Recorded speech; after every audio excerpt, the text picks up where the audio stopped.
राधे राधे सभी को। आज शुरू करते हैं चतुर्थ अध्याय की कथा। इतनी कथा सुनने के पश्चात महर्षि वशिष्ठ जी ने राजा से आगे कहा, हे राजन, जब महर्षि भृगु पर्वत पर स्थित होकर अपने शिष्यों सहित निवास करने लगे तो एक दिन पर्वत के एक क्षेत्र से निकलकर एक विद्याधर दंपत्ति भृगु जी के समीप आए। दोनों ने ऋषि को आदर सहित नमस्कार किया। महर्षि ने आसन देकर उन्हें प्रेम पूर्वक बिठाया। दोनों पति पत्नी का मुख दुखी और व्याकुल क्यों है? भृगु ऋषि से सांत्वना प्राप्त कर विद्याधर कुछ प्राकृतिक हुआ और बोला, हे महर्षि, मैं तो स्वयं इसी भाव से आया हूँ कि आप मेरा दुख सुनकर उसके निवारण का मार्ग बताएं। मुझे अपने पुण्य कर्मों के प्रभाव से स्वर्ग की प्राप्ति हुई है, किंतु मैं इस कारण बहुत दुखी हूँ कि देव शरीर पाकर भी मेरा मुख व्याघ्र के जैसा है। पता नहीं मेरे किस अज्ञात पाप कर्म के कारण मुझे व्याघ्र की मुखाकृति प्राप्त हुई है। विद्याधर ने आगे कहा, मेरे साथ आई यह रूपवती स्त्री मेरी पत्नी है और यह संगीत गायन तथा वादन में अत्यंत निपुण है। इसने कौमार्य अवस्था में सातों स्वरों का उत्थान करके मधुर स्वर से वीणा वादन किया है। इसके वीणा वादन की मुग्धकारी मनोहरता ने गायन कला तथा वीणा वादन के विशेषज्ञ देवर्षि नारद को बड़ा प्रभावित किया और नारद जी से प्रसन्न हो गए। उस समय वीणा वादन के साथ ही इसके शरीर का अंग प्रत्यंग लय पर थिरक रहा था। इसके वीणा वादन की पंचम ध्वनि सुनकर भगवान शंकर को भी रोमांच हो गया और वे भी मुग्ध होकर शीश हिलाने लगे। हे ऋषि श्रेष्ठ, मैं आपसे सत्य कह रहा हूँ कि शील, स्वभाव, चरित्र गुणों तथा सौंदर्य और यौवन की दृष्टि से मेरी पत्नी अद्वितीय है। इसके जैसी विशेषताओं से युक्त स्वर्ग में कोई अन्य रूपवती युवती नहीं है। हे ब्रह्मर्षि, मुझे यही दुख खाया जा रहा है कि ऐसी अद्वितीय सुंदरी का पति मैं कैसा कुरूप पुरुष हूँ। मैं इसी कुरूपता के कारण दुख की अग्नि में दिन रात जलता रहता हूँ। मैं दुखी होकर आत्महत्या तक करने की सोचता हूँ, किंतु धर्म भय से रुक जाता हूँ। हे प्रभु, मैं किस पाप के कारण दिव्य शरीरधारी होकर भी कुरूप हूँ? कैसे मेरा दुख दूर होगा? कैसे मुझे अपने पूर्व की सुंदर मुखाकृति प्राप्त होगी? क्या मैं सौंदर्य प्राप्त कर अपनी सहधर्मिणी के साथ शेष जीवन सुख से व्यतीत कर सकूंगा? हे ऋषि श्रेष्ठ, कृपया मेरी इन शंकाओं का समाधान करके मेरा दुख का हरण करने की कृपा करें। विद्याधर के ऐसे आर्त वचन सुनकर त्रिकालदर्शी दिव्य दृष्टिधारी महर्षि भृगु ने विद्याधर को सांत्वना देकर आश्वस्त होकर कहा, हे ज्ञानी विद्याधर, अपने कर्मों के विचित्र फल को पाकर केवल अज्ञानी ही ग्रस्त होते हैं। ज्ञानी व्यक्तियों को शोक नहीं होता। अपने शोक और मोह पर तुम ज्ञान द्वारा विजय प्राप्त कर सांत्वना धारण करो। ऐसे अनेकों मनुष्य विधि के विधान को महत्व न देकर ऐसे ऐसे कर्म कर डालते हैं जो उचित कार्य न होकर भी विधि विधान सहित न किए जाने के कारण दारुण दुख के कारण बनते हैं। इस प्रकार सुफल के स्थान पर उन्हें कुफल प्राप्त होता है। विद्याधर को इस प्रकार समझाने के बाद भृगु जी ने कहा, हे विद्याधर, सभी पुण्य कार्यों को भी विधि विधान सहित करना चाहिए ताकि उनका सुफल प्राप्त हो सके। धार्मिक कृत्य में क्रिया भ्रष्टता या अन्य किसी प्रकार की अव्यवस्था लाभ के स्थान पर हानि उत्पन्न करती है। आगे अब मैं तुम्हें व्याघ्र मुख प्राप्त होने का कारण बताता हूँ। पूर्व जन्म में तुमने माघ मास की एकादशी का व्रत तो किया, किंतु द्वादशी के वर्जित दिवस को शरीर पर तेल मर्दन कर लिया। आपको ऐसा नहीं करना था और ऐसा करने के कारण आपको व्याघ्र का मुख प्राप्त हुआ। अतएव ज्ञानी और धार्मिक पुरुषों को त्याज्य तिथियों पर तेल मर्दन नहीं करना चाहिए। यदि भूल से तेल लगा भी लिया हो तो स्नान अवश्य करना चाहिए, जो भूलवश अज्ञानतावश अपने पूर्व जन्म में भी की थी, वही किसी समय अज्ञानतावश राजा पुरु से भी हो गई थी। उन्होंने द्वादशी आदि पुण्य तिथियों पर तेल लगाने की भूल की थी। तब इस भूल के कारण राजा पुरु का केवल मुख ही नहीं वरन पूर्ण शरीर कुरूप हो गया था। राजा अपने संपूर्ण शरीर को कुरूप देकर बड़ा दुखी हुआ। उसने शोक का पारावार न रहा। अपने कुरूप शरीर से दुखी होकर राजा पुरु ने अपने घर बार तथा राजपाट का सब त्याग कर दिया। राजा पुरु उग्र तपस्या करने की कामना से प्रेरित होकर गिरिराज पर्वत के निकट एक सरोवर पर गए।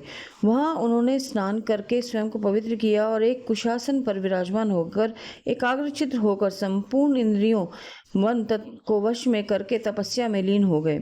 निराहार रहकर एकाग्रचित्त कठोर तप करते हुए राजा पुरु को 3 माह का समय व्यतीत हो गया था। एक दिन भगवान विष्णु राजा के सामने प्रकट होकर बोले, हे राजन, पिछले 7 जन्मों से तुम मेरी भक्ति तथा आराधना करते आ रहे हो। मैं तुम पर अतीव प्रसन्न हूँ। तुम मुझसे मनवांछित वर मांग लो। भगवान विष्णु के ऐसे प्रेम पूर्ण वचन सुनकर राजा ने आंखें खोलकर देखा तो सामने साक्षात भगवान विष्णु को देखा। भक्ति भाव से गदगद होकर राजा ने दंडवत प्रणाम किया और अनेकों प्रकार से भगवान विष्णु की स्तुतियां करने के बाद कहा, हे प्रभु, आपके जिस दुर्लभ रूप का दर्शन पाने की लालसा में ज्ञानी, योगी और तपस्वी सहस्त्र वर्षों तक ध्यानमग्न होकर आराधना करते हैं, ऐसे दुर्लभ रूप का दर्शन आज मुझे प्राप्त हो रहा है। मैं अत्यंत भाग्यशाली हूँ। हे प्रभु, आपके दर्शन से उत्तम गति कोई नहीं है। मैं आपके दर्शन मात्र से ही अपने संपूर्ण मनोरथों को पा गया हूँ। मुझे अब आप अपनी क्रूरता का कोई दुख नहीं है। हे प्रभु, यदि आप मुझ पर प्रसन्न हैं तो मुझे यही वरदान दीजिए कि मेरे हृदय में आपकी अनुपम भक्ति सदैव बनी रहे तथा मैं क्रोध, लोभ, मोह इत्यादि संस्कारों और विकारों से मुक्त बना रहूं। राजा पुरु के ऐसे भक्ति भाव भरे वचन सुनकर भगवान विष्णु बड़े प्रसन्न हुए। उन्होंने एवमस्तु कहकर राजा के ऊपर अपने शंख का जल छिड़क दिया। शंख का जल शरीर पर पड़ते ही राजा का शरीर स्वर्ण के समान कांतिवान हो गया।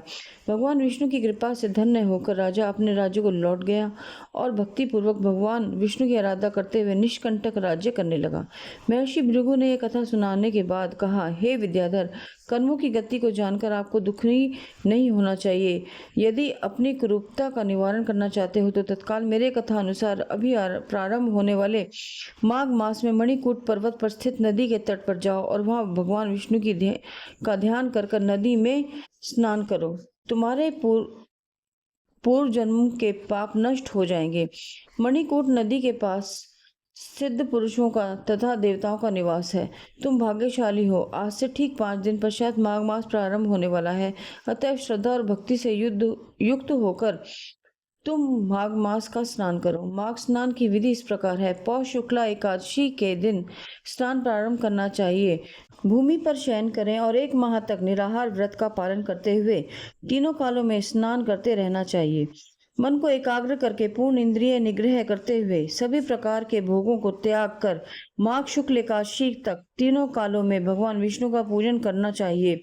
इस प्रकार मनसा वाचा कर्मणा स्वयं को विष्णु भगवान में लीन करके जो मनुष्य माघ मास का स्नान करता है, श्रद्धा अनुसार दान करता है और माघ महात्म्य का श्रवण करता है, वह संपूर्ण संसारिक सुखों को भोगकर यश और कीर्ति प्राप्त कर अंत में स्वर्ग को प्राप्त करता है। अतः समस्त सांसारिक दुख सुखों की कामना रखने वाले तथा स्वर्ग की कामना करने वालों को माघ मास का स्नान करना चाहिए और महात्म्य का श्रवण अवश्य करना चाहिए। माघ स्नान के फल से मनुष्य की विपत्तियों तथा सभी प्रकार के पापों का नष्ट हो जाता है। माघ स्नान यज्ञ से भी अधिक फलदायी है। माघ स्नान से समस्त दानों का फल प्राप्त होता है। विशेष क्या कहें, अब एक माघ मास का स्नान करना ही समस्त यज्ञों, तपों तथा योगों का फल देने वाला है। पुष्कर, प्रयागराज, ब्रह्मावर्त, पृथुदूख तथा गंगा संगम इत्यादि तीर्थों पर 10 वर्षों तक नियमित स्थान का जो पुण्य प्राप्त होता है वह केवल 3 दिनों में ही माघ स्नान तथा महात्म्य श्रवण द्वारा प्राप्त हो जाता है। ऐसे मनुष्य जो सदैव ही सांसारिक दुखों से मुक्त रहना चाहते हैं तथा दीर्घायु, संपन्नता, सुंदरता तथा सौभाग्य चाहते हैं, उन्हें चाहिए कि माघ मास का व्रत, स्नान तथा महात्म्य श्रवण कभी न छोड़ें।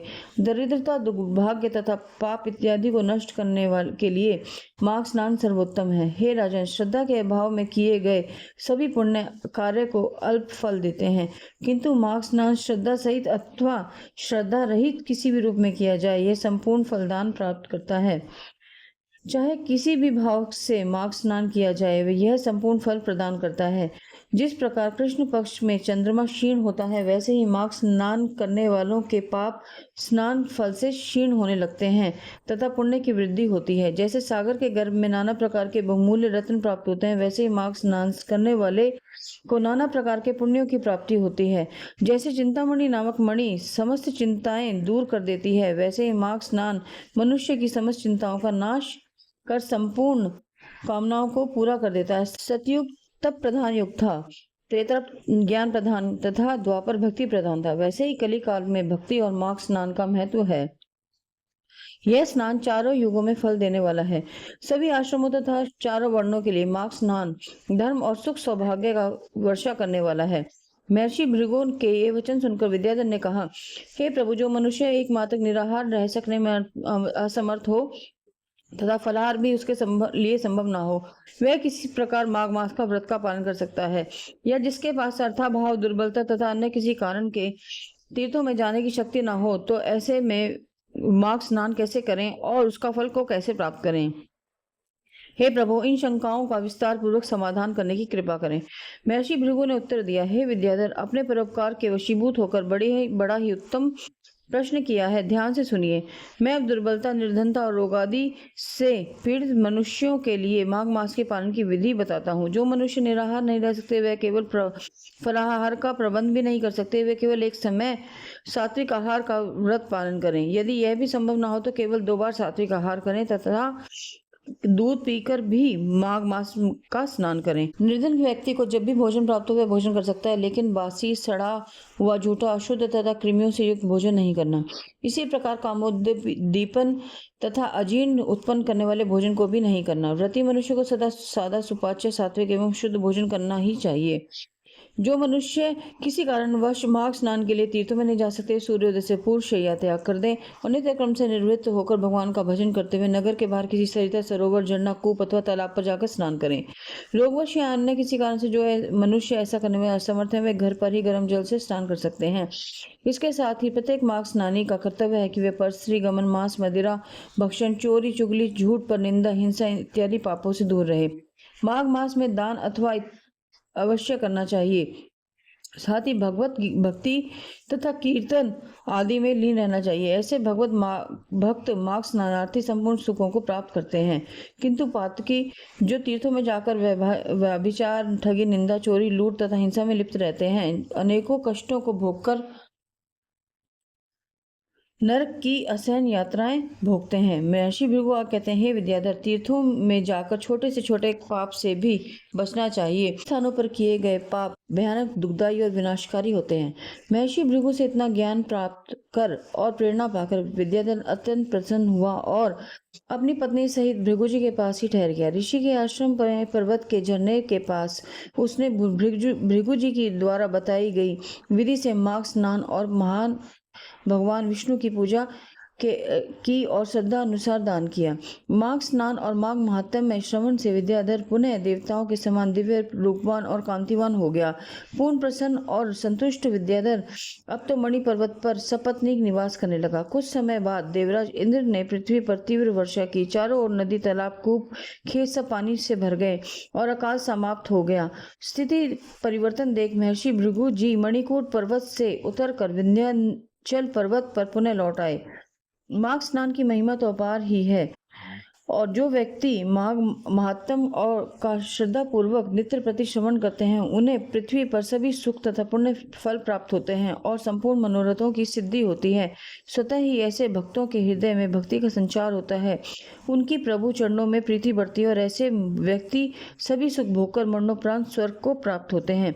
इति श्री पद्म पुराणे माघ महात्म्य में चतुर्थोध्याय समाप्तः। कल होगी पंचम अध्याय की कथा।